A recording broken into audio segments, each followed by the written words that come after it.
to our Rhoton podcast.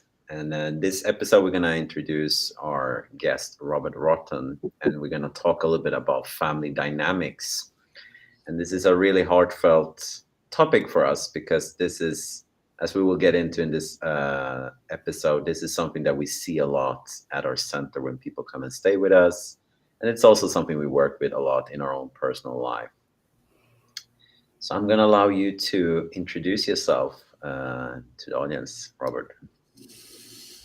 Oh, I always hate this part. It seems like hubris. Um, I'm Robert Rhoton. I am the president of the Arizona Trauma Institute and the Trauma Institute International. I have been doing trauma specifically focused work for over 3 decades. And I say that rather than actually talk about years because it just sounds a little overwhelming. We come from a very different perspective.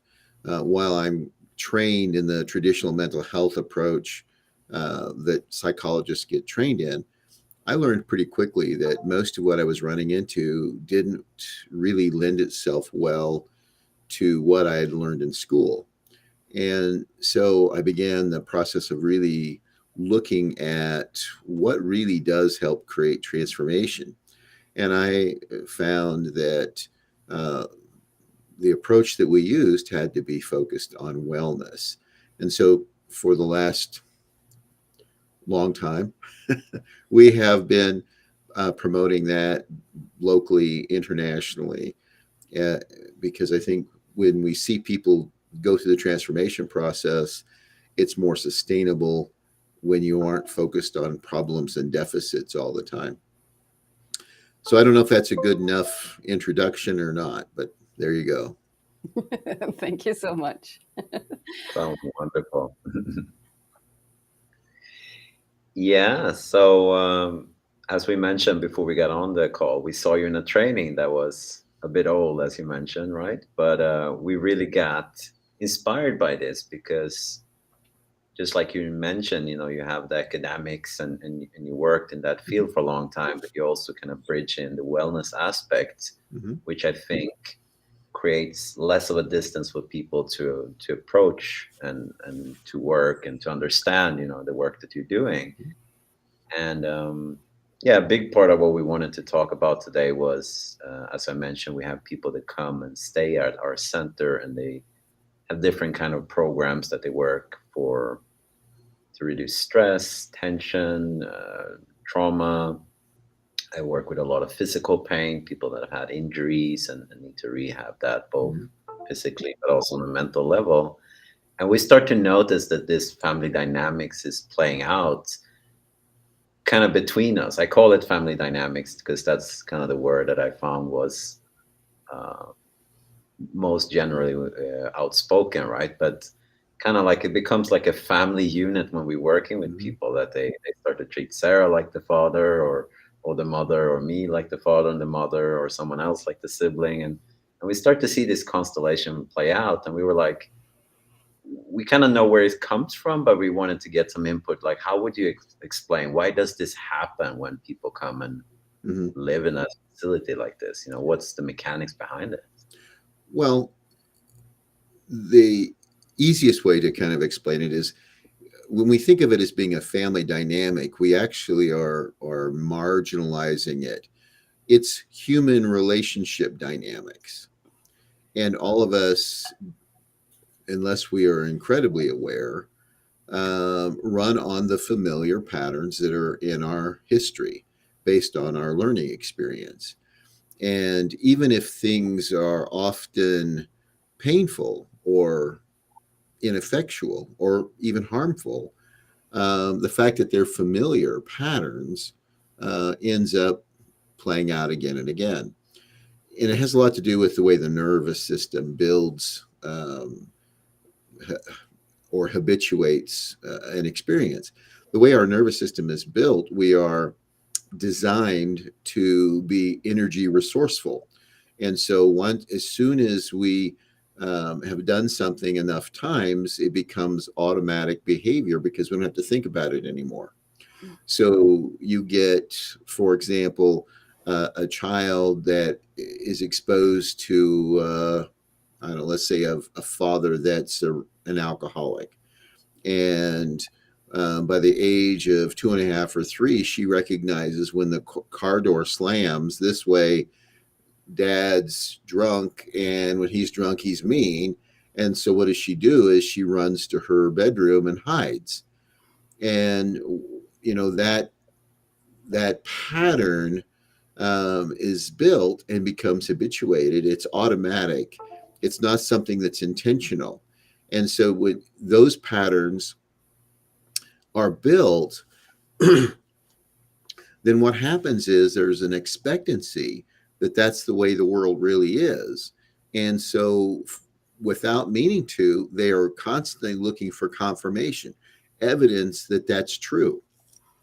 And by the time they reach adulthood, they have a whole set of strategies in place to deal with distressing or uncomfortable interactions with certain authority figures, and they're constantly being played out.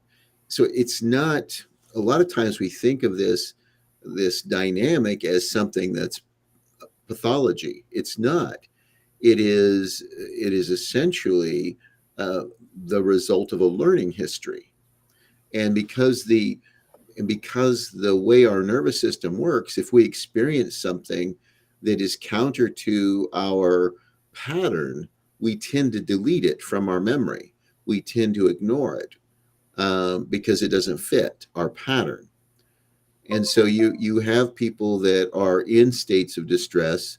The natural thing you should see is an emergence of all of these strategies to have relationships or interact with people, and even the most toxic ones. So to really deal with that and to help people make changes, they have to get into a regulated body and nervous system long enough that they can tolerate being aware of the situations that are not their pattern. In other words, they have to be able to get regulated well enough to begin to question, is this really true, or is this my perception? And that takes people sometimes quite a long time. It might take 2 or 3, 4 months to really get to regulated well enough to start having the tolerance to sit with the discomfort of looking at something that's different. And this is not strange. Everybody has belief systems that they operate by. And one of the things that makes us really uncomfortable is when somebody challenges that, either directly or indirectly. And so, and if you're really well regulated, very grounded, very self-aware, you can say, "Oh, that's happening again. That I'm feeling that tug. Ha ha ha! I know what that is." And they can choose to do something differently. But until they reach that level of self-awareness, which requires a balanced central nervous system, and balance for a while, they don't have the ability to do that. And so a lot of the practices out there are ineffectual because we tend to want to get them to do cognitive work or to process things cognitively when they are in a state of completely correct biological reactivity.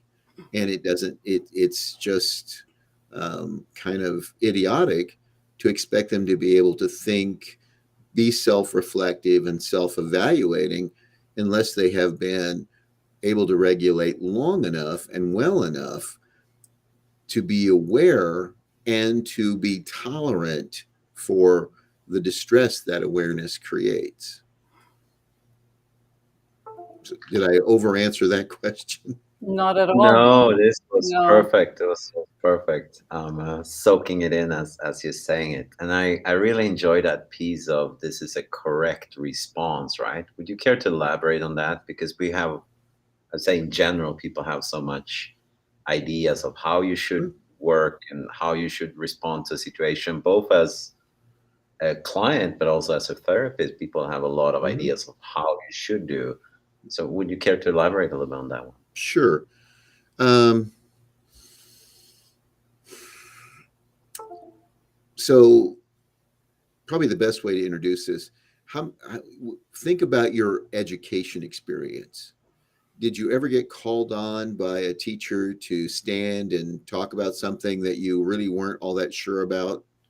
Did you notice sometimes your voice cracked? So, what's really happening there, and this is a biologically correct response, it's not something you chose to do, it's not something that was willful on your part. What happened is the cortisol levels and the noradrenaline levels changed drastically.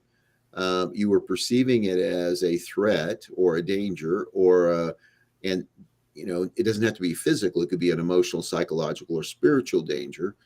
And your body released these hormones. And one of the first impacts of having that new hormonal, this new hormonal cocktail in your system is a constriction of the musculature around the larynx, which affects Mhm. both your breathing and your ability to talk.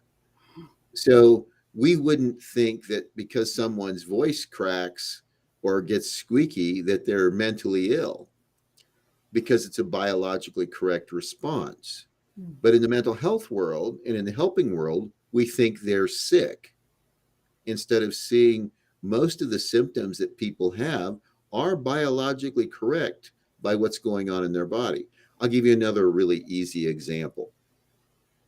As the cortisol level increases, and particularly you catch cholamines and the noradrenalines increase, what you end up with, one of the very first things that's affected is the musculature of the middle ear, and it constricts. And when it constricts, the natural consequences, the biologically correct consequence, is your ability to process language is impaired. And so it's really interesting. I've talked to a number of people in a number of settings, and they get really frustrated because they are talking to people trying to resolve a problem. But if the person is in a state of arousal, distress, or threat, or danger, or again from any perceived source, they can't process the sound that you're making. They can't process the language, not because they don't want to, not because they're willful or stubborn, but because the way the ear system works, it's being shut down. And so what do people do is they talk louder and faster to try to get their point across. And all that does is continue to elevate the inability of the ear to process. And if the stress of that continues, then the part of the brain itself that is in charge of language processing begins to shut down as well. So I'm always chuckling at, like, parents in a store trying to scold their child into compliance and frustrated because the child doesn't seem to be able to understand what the parent is saying. That is not a willful act. That is a biologically correct response. And until we understand enough, many of the things that are done in therapy do not work with the nervous system of the body. And the same thing with parenting. A lot of things that parents do or teachers do not work with the biology of of the body, and that's unfortunate. But that kind of emerged, um, really when dualism emerged, because what happened is we began to separate the body from emotion, thinking, and behavior. And what psychology held as the supreme, the ultimate, was emotion, with thinking and behavior being second and third.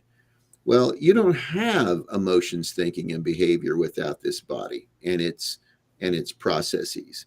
And if people do not understand how the body works, they are destined to underserve their client. Yeah, that is that resonates so much because me and Simba, we've been devoting our lives the past, I mean, since we moved to Thailand almost 7 years ago. So we spend our time at the center, and we're diving into all these different modalities. The Chiang Mai here is a healing mecca, so to say, and there's so many things to learn. But every little rabbit hole we go down in, all the roads lead to the nervous system. Everything, Yep. every problem that people have is like it's connected to the nervous system. So Mhm. that's where we have chosen to to put our biggest efforts and Yep. to really become experts in that.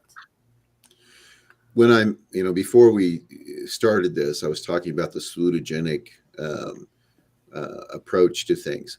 The very first thing in any salutogenic process is self-regulation to the point of awareness. Yeah. That, and in fact, we often tell people no model of treatment should be employed, tried, started, or began until that's achieved. Well, that goes counter to everything in Western culture, which we're going to get this model and we're going to beat them with this model until they get better. Yeah. And the recidivism rates are horrible because we haven't addressed the body and its natural reactions. And the history of those reactions have built automated habitual behavior that isn't intentional, it isn't willful, it is facilitatory, and it is strategically historically necessary to survive. Yeah, exactly. So what we provide is a non-clinical environment where people can come and allow the nervous system to naturally Mhm. and somatically start to ground, and a place where we hold space for whatever is supposed to Sure. come up. And yeah, we never know what's going to come up, so we can never say where we're going to go. So we have to follow the Yeah, organism, right? So that's right. yeah, And the as people get more regulated, you wouldn't think so, but being in an environment that doesn't operate like they're used to will often provoke a response where they will actually, I'm going to use a poker term, they're going to double down on the habituated behavior. yeah, And now you see it, you go, well, they weren't doing that before, and now they're doing it, and they're doing it in a big way. Where did that come from? Well, that's their nervous system trying to protect them from change. yeah. And it can be really annoying, but it is absolutely correct behavior. It is. And that's what we, like me and Simba, need to remember all the time when people are starting to play out different dynamics and we don't know them, we don't, we try to get to know them as fast as we can, but we don't know them. So we don't really know what's going to play out. So Sure. it's everyone is very unique and it's very interesting, but sometimes you see patterns and stuff. But so what we start to see is they play out. So I really like what you said, that it's an environment that doesn't behave like they are used to. Like here's everything's Yep. quiet, most things are stripped away, like different things to like we don't use our digital things so much, and all these things that we keep ourselves occupied with are Mhm. stripped away, and then things usually start to come up pretty quickly, uh, and Sure. and then these situations happen as it does everywhere, and then we start to see how they play out their mother and father roles or siblings or these family dynamics. What are Well, your, yeah, be really careful because it's human relation yes, dynamics, not family dynamics. yeah, You I like see that. you see it in families, but you also see it in work environments, Yeah, in friendship relationships, because we're not that complicated as human beings. We have patterns of interacting with other human beings and those patterns are always based on our learning history. And so, you know, some of the major ones you're going to run into in any situation is, and it's going to look different for each individual, but you really are going to have um, probably the you're going to notice maybe first trust and attachment issues where they just don't seem to trust fully. They have difficulty attaching. They want to be attached, but when people make an effort to kind of connect with them, it triggers a reaction. And so, it's really tough on relationships. Even the ones that they want to have are often compromised by their learning history. And what happens is when that relationship is being compromised, it triggers a stress response. And what they do isn't pause and choose a different response. That would be what you would do if you're regulated. What they do is do more of it. So let's say a 12-point X doesn't work. So they then move to a 20-point X, to a 48-point X, to an 80-point X, and they keep doing X, which is not getting them the results, but they don't have the ability to pause, self-reflect, self-evaluate, and change directions when they're in this arousal mode based on their learning history. So a lot of people see this as willful behavior when it isn't willful behavior. It is automatic behavior. And the moment fear or doubt enters the mix, if they're not well regulated, they're not going to reflect. They're going to up the ante. They're going to move into doing it even more. And so the people around them begin to notice and say, hey, you knock that off, or, you're not a very nice person. And that triggers it in a more intense response where they're going to do more of it. And so a lot of times people see that, particularly in the self-help and the mental health world, they see that as willful behavior. And they talk about the person is choosing to do that. Well, that's an asinine position to take. They aren't choosing to do this. This is an automated response that has been built in their nervous system because of their learning history. And it is correct for them up to the point where you get them regulated well enough to be able to self-reflect and tolerate the distress long enough and well enough to choose something different.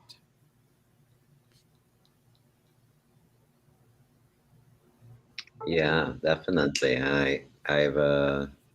Haven't explained it in that way really, but that's something I've been seeing experientially, working with people using a lot of different somatic tools that, yeah, it will be a challenge, like you mentioned, right? Like their nervous system probably won't allow them to start to change their behavior until they come to a point where they feel more regulated. Because, like you said, although it might be toxic, this is all I know and this is safe for me.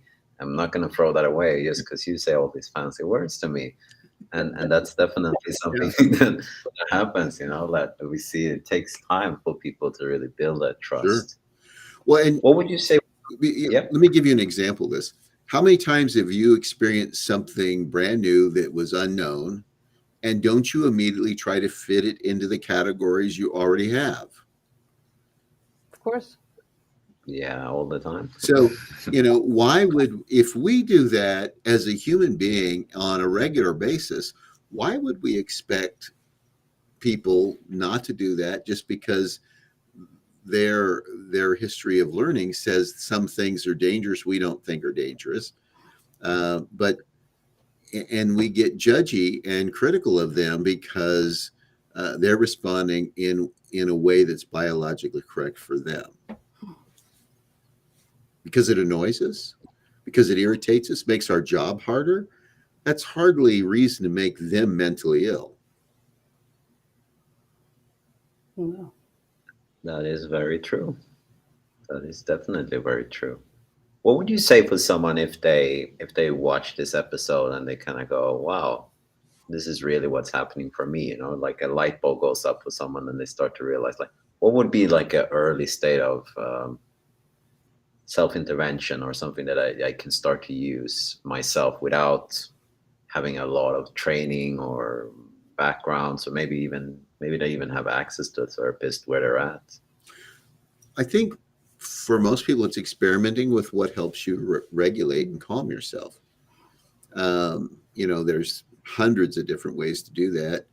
And we have a lot of folks that talk about mindfulness and breath work, but the reality is I've worked with clients that if you mess with their breath, you trigger a stress response.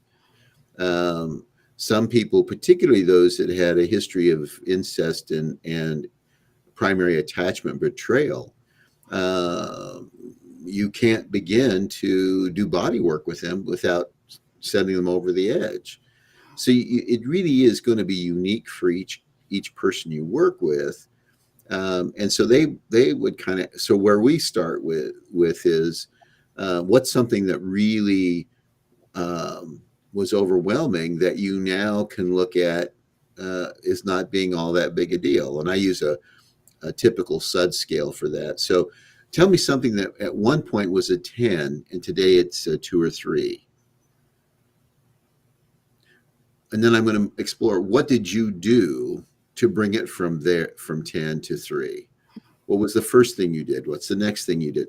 And what I'm going to do is discover what their, if you want to think of it, their resources and assets are.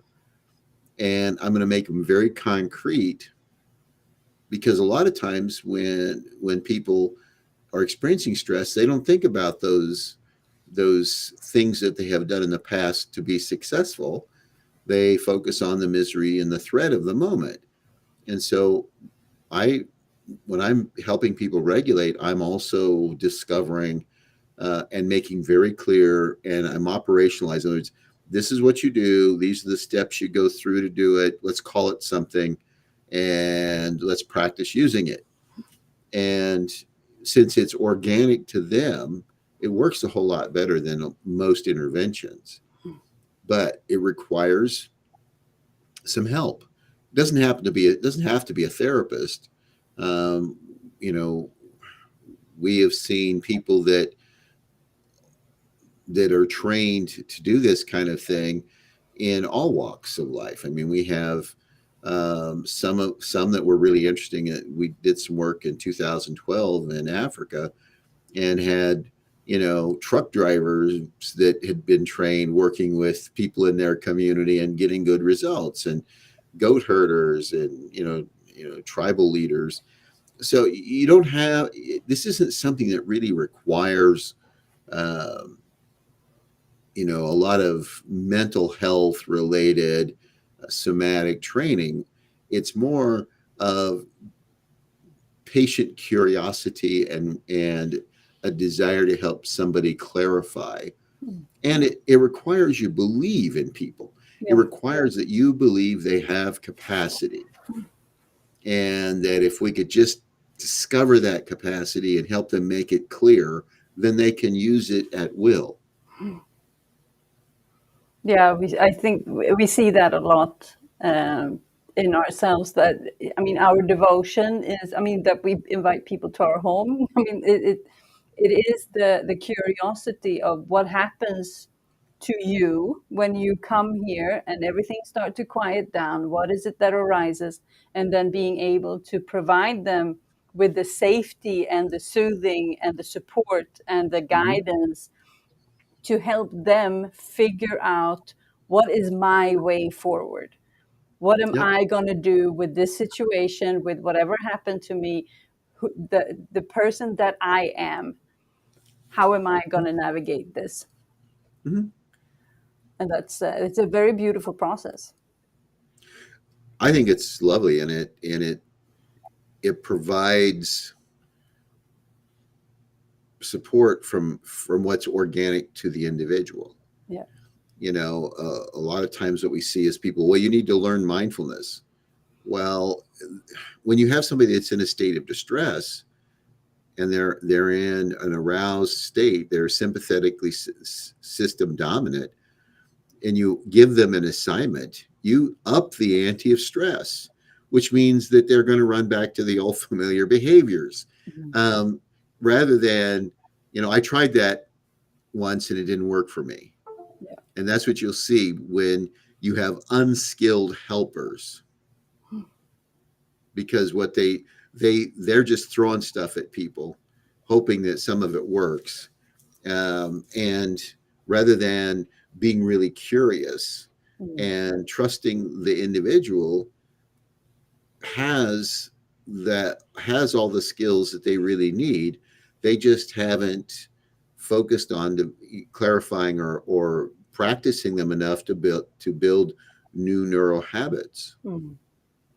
I mean, that's why people ask us before they come, like, "Oh, what's the schedule going to look like? What session am I doing? This and that, and what do I need to book?"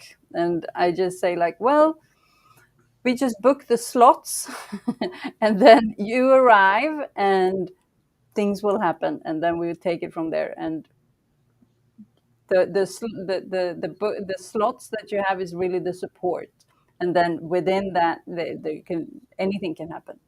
Mm-hmm. So to really allow the person to arrive and to step, like the higher self that you talk about, like they know they need to remember who they are and what to do, and connect to their bodies, and find, okay, this I find very soothing, this I find very trigger, okay, then we don't do that, focus on this, and then we build on that and explore, Yep.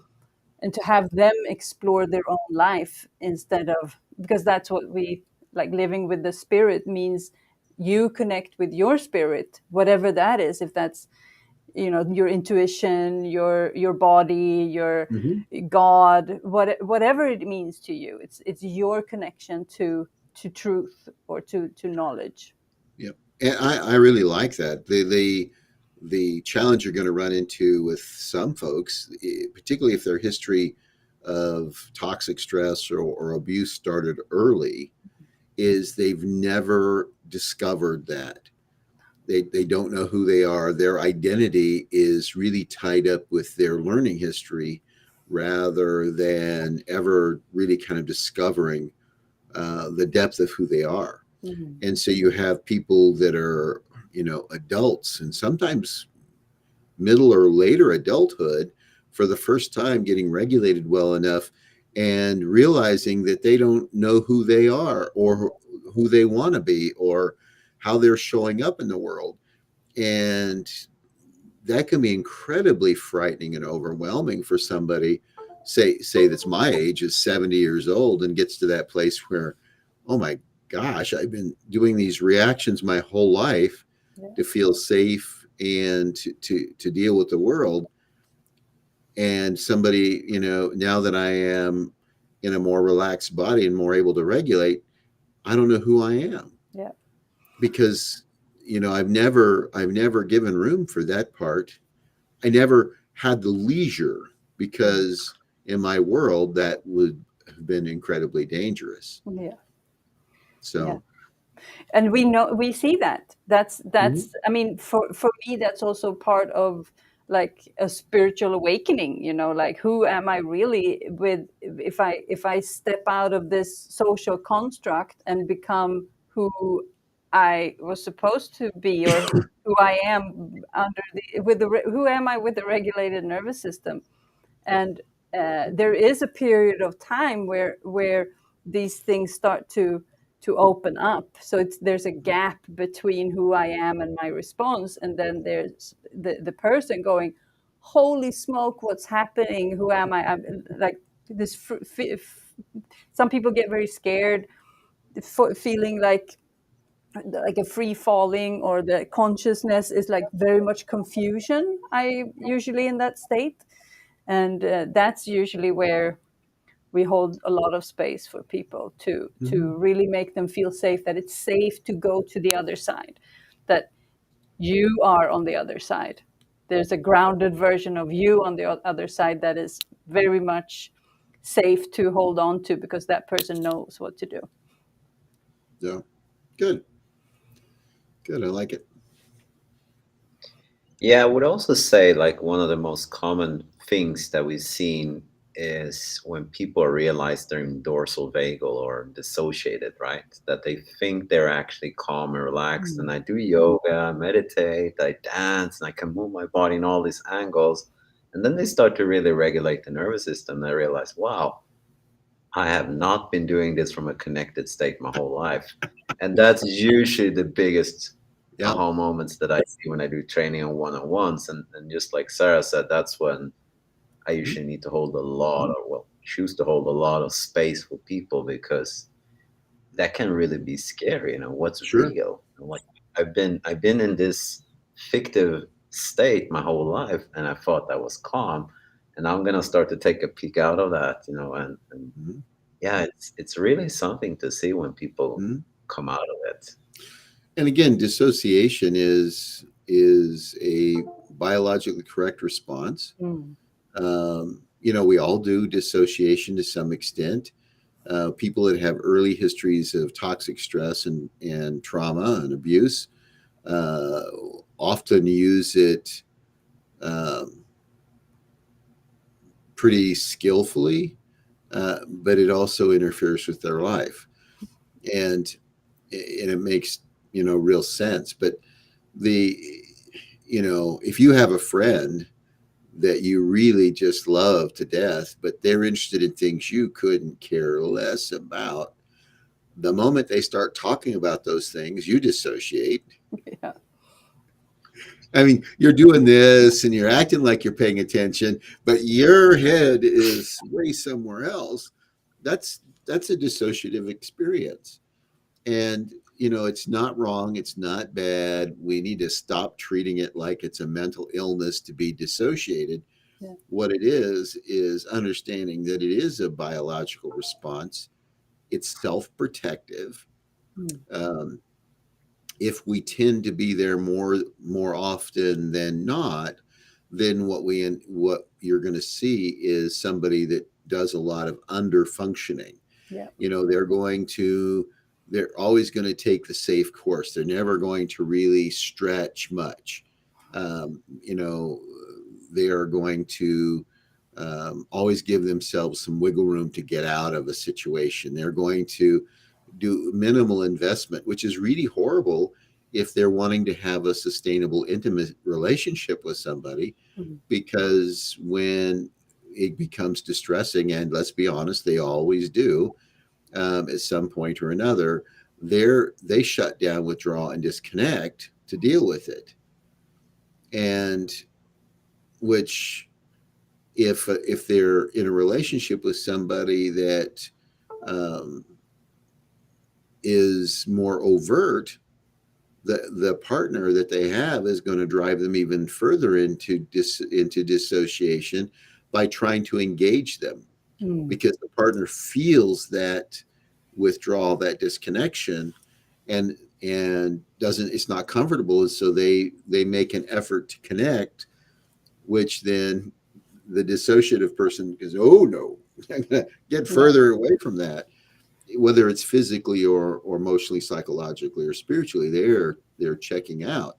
Mm. And so, not understanding the body and how it works and how the nervous system works puts everybody at risk for making judgment calls and being critical of people, rather than understanding and being compassionate with folks. Mm. At its heart, trauma informed care, which is kind of the popular thing to be talking about these days, is simply the intentional application of compassion. Yeah. That's all it is. Mm. And we don't live in societies that promote compassion or understanding for other human beings. Mm. In fact, we see divisive politics, we see divisive organizations, we see divisive communities where if you're different and you're doing things differently than I do, you're bad, you're wrong, you're sick, you're crazy.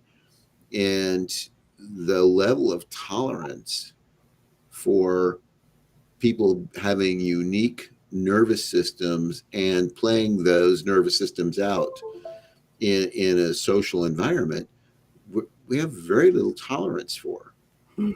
Yeah. And so having a place that's safe, like what you guys are doing, where they can, where they can um, let that out, um, while it's going to be comforting, but it's also going to be scary. Yeah. Yeah. I mean, it takes a courageous person to dive into themselves, Oh you yeah, know? It does. And I that's why also this work is so rewarding, because it's so beautiful to see this courage in people. And I mean, we're working with one woman right now who's really stepping into it, and she's making decisions that is just super scary for her. And but she does it, and it's just mind blowing to watch how she chooses to walk forward, but she has no idea where. She doesn't, what you mentioned earlier, like, I don't know who I am. I mean, she said that on a call today. I don't know who I am. And it's just, that's a massive thing. it is. And moving forward in that into the unknown is just, wow. Sure. Yeah. And it's hard to move into the unknown if you can't stay regulated, Yes. and that's, we all experience that, Hmm. you know. Um, I a lot of times when I'm in college campuses talking about this, I use a lot of college age dating things to illustrate how, haven't you made bad decisions when you're being reactive rather than intentional? You can't be intentional unless you're well regulated. Yeah. And what kind of trouble have you gotten into by being reactive?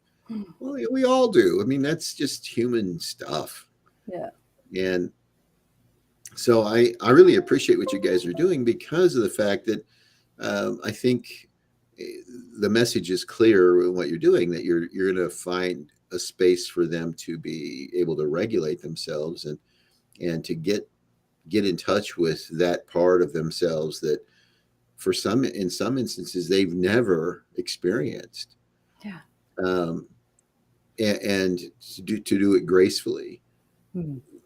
A lot of times what I see is, therapists that are well-meaning that want people to learn to relax their body, and so they will go through, this is how you relax. Come on, relax, relax. And the problem is that a lot of these folks, particularly that had early toxic stress environments, have never been in a relaxed body. They have no idea what it feels like and so it requires kind of an incremental movement towards that. And what I see a lot of counselors and psychologists and other folks that work in the mental health field get impatient with that learning process Hmm. and want to jump into the mechanics of a process before they really have a person grounded well enough to even begin that. Hmm. And it's almost like um, what we've done in the helping professions in the last, I don't know, last 5 decades is stripped away relationship and substituted efficiency.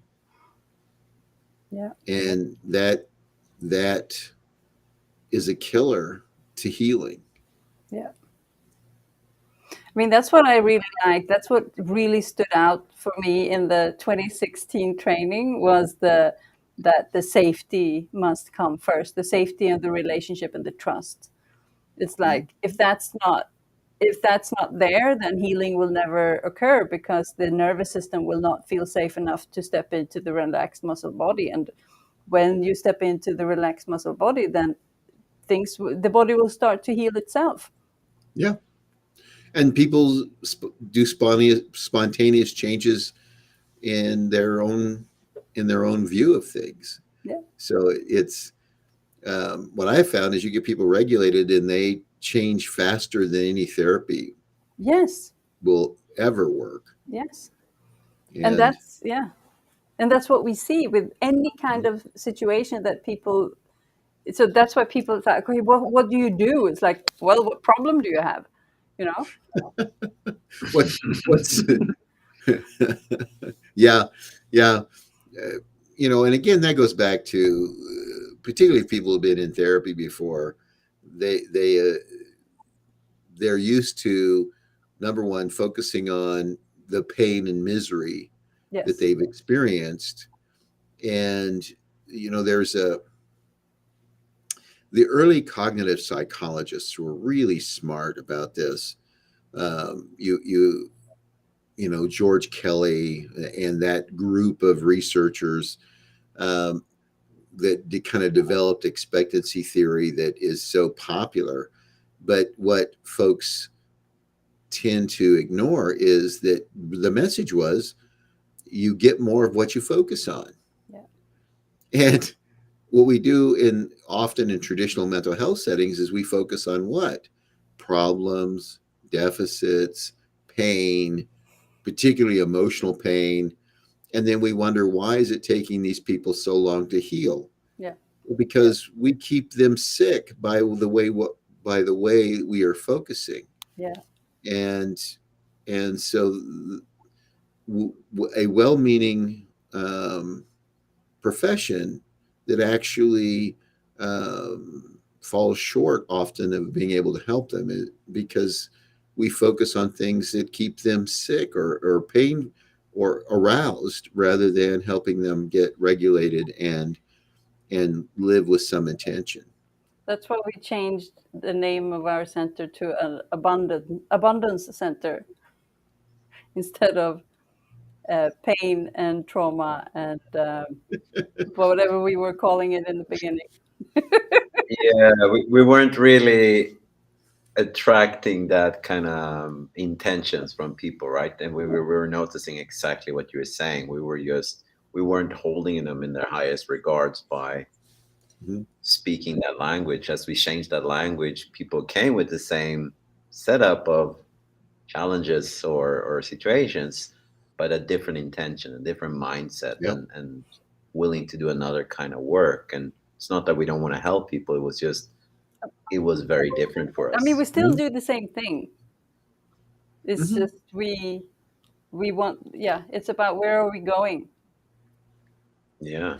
Yep. Everyone wants an abundance of health, energy, happiness, wealth, whatever, creativity, and it all Yep. comes. It's all possible from a regulated nervous system Yes, and in fact, it's impossible without, yeah, from a non-regulated system, yes, which I think is kind of interesting because it's not like this is new for us.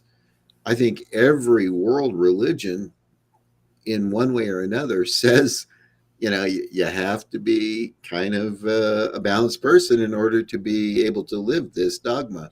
yeah, Um, I have a lot of fun sometimes presenting at pastoral conferences and kind of watch their eyes get big when you start talking about this stuff that is part of their religious um, teachings, and but it's not practiced mm. um, that way, and they tend to focus on what the problems and the you know however they interpret sin for their faith. They focus on that rather than the healing aspects, and I just think we we've known how to make people healthier and wiser and transform their lives for thousands of years, yeah, for sure. and we just ignore it and Yeah, do yeah. other things. I mean, it's not like people are not aligned with how the nervous system works. It's not like, I mean, we all Well, know that. you can't fight biology and win. No, no, You no, just can't. no. So if you You can can't, try. you better figure out. You know, one of my things that I just chuckle all the time about is I'll have therapists tell me, "Well, I don't like science." One of the things I like about a therapist is I didn't have to go and take biology and anatomy and all that stuff. And I'm saying you can't be effective without knowing that stuff. You're irrelevant. And that's harsh, but in this day and age, if you don't know some of the physiology and what's biologically correct, you're just re-injuring clients. Yeah. But I mean, what's so interesting is also that you see all these practices being implemented with people who are interested in high performance, who want to be very successful, who want to be in sports or like poker, or like anything that requires, I mean, even esports, it's like, yeah, you need to be in a good healthy body, and you need to be calm and relaxed to be able to make wise choices. Mm-hmm. And it doesn't really matter. So anyone who wants to perform in something, if they have these margins, like the top layers of high performance sports, for instance, they have such small margins, so they look at anything, they're willing to look at anything. And now they are going into the somatic work and the nervous system work, and it just, people skyrocket because their health also skyrockets, because when the nervous system is activated, the self-healing mechanisms are turned down. Mm-hmm. So your body can't perform in the same way. No. So No. now, like the top layers of people who wants to be successful, they are going to a trauma treatment. It's like, Yeah. Well, when you look at a lot of the, studies out there that deal with early developmental trauma, you realize that almost everybody that presents with a mental health issue has 3 or 4 of those in their history. Yeah. And so whether people want to acknowledge it or not, you have to understand biology. You have to understand what's biologically correct before you can really help folks. Yeah. And that is not a welcome. That's not a welcome knowledge in the world of self-help and mental health. Mm. So I'm really glad you guys are doing what you're doing. Thank you for that. And thank you so much for coming. Simpa, do you have any?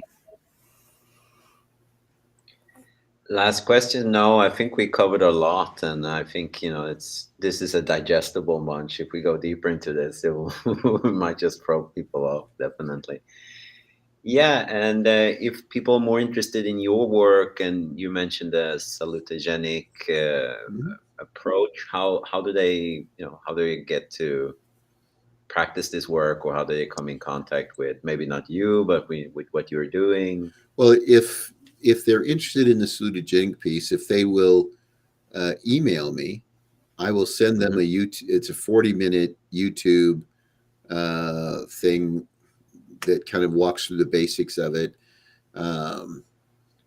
We have Arizona Trauma Institute has its own YouTube page. There's close to 400 hours of free material there. Yep. People are welcome to utilize that.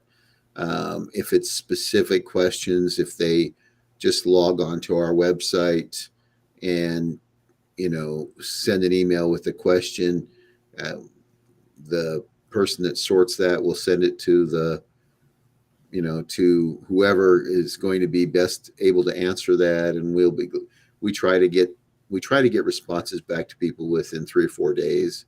Sometimes, like when I'll be in Malaysia, Singapore, and India for a month training, I personally would be slow at answering emails, but I have some incredibly talented folks and everybody in our organization operates from a salutogenic mindset and are kind of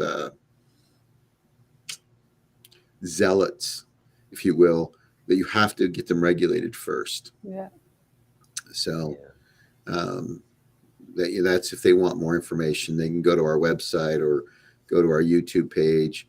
You can do a search for my name, and you'll pull up, if you're doing a Google search, you'll find, I don't know, I think my IT person was teasing me. There's 11 pages or so.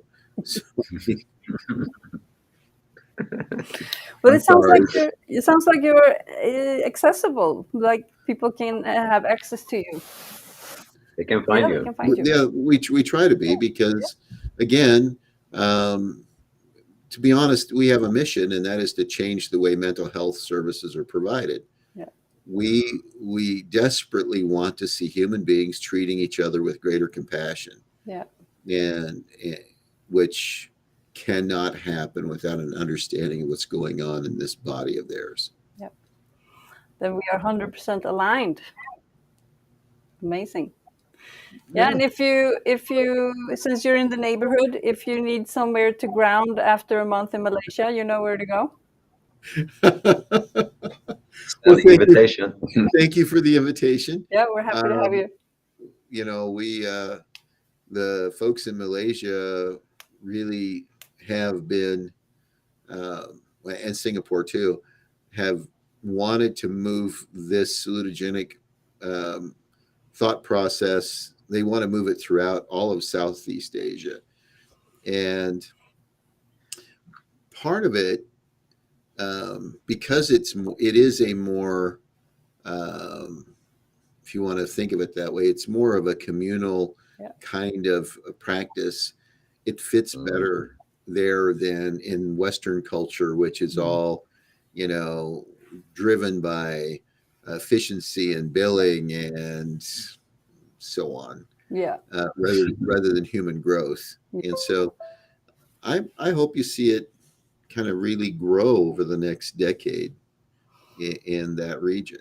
Yeah. So maybe we will see more of you over here, and maybe even in Thailand. Well, We'll see. that's possible. I really hate travel. I mean, I really hate travel. So it's really funny how many miles I put on traveling every year. Then it's better to go one place and stay there, so you can just stay in Asia for a while. It's lovely. Thailand is great to retire, I heard. Thailand is great. Um, He's on I'm a 70 mission. years He's not old. This is what I'm doing because I love it. Yeah. For all intents and purposes, I retired some time ago. I just have Yeah, never that's been busier. Yeah, that's what I thought. Like super busy. Yeah. You folks, it was really a pleasure to meet both of you, and thanks for having me on. Yeah, it was Thank lovely you. having you. And for anyone who's interested in visiting us, our site is livingwiththespirit.com. And if you have any questions, you can just reach out to us through any platform. We are quite accessible as well. And yeah, super interesting having you here. We really appreciate you taking the time. And I hope we meet again. I'm always looking for people to proselyte our view. That's a funny one. I like it. Famous final words. Maybe that was it. I don't know. I wasn't thinking about, kind of a wrap up statement, but I think if I could give one, I think what I would do is challenge people to as much as you can set aside what you think you know, and assume that most of the time people are doing the best they can with their own learning histories, and instead of judgment, move towards compassion. Yeah. Instead of criticism, be curious. That's very beautiful. Thank you so much for that. Thank you. All right. Thank you so All much. right. Thank Take you so care. much. Have a great day. Take care. And You too. see you soon. Bye bye now.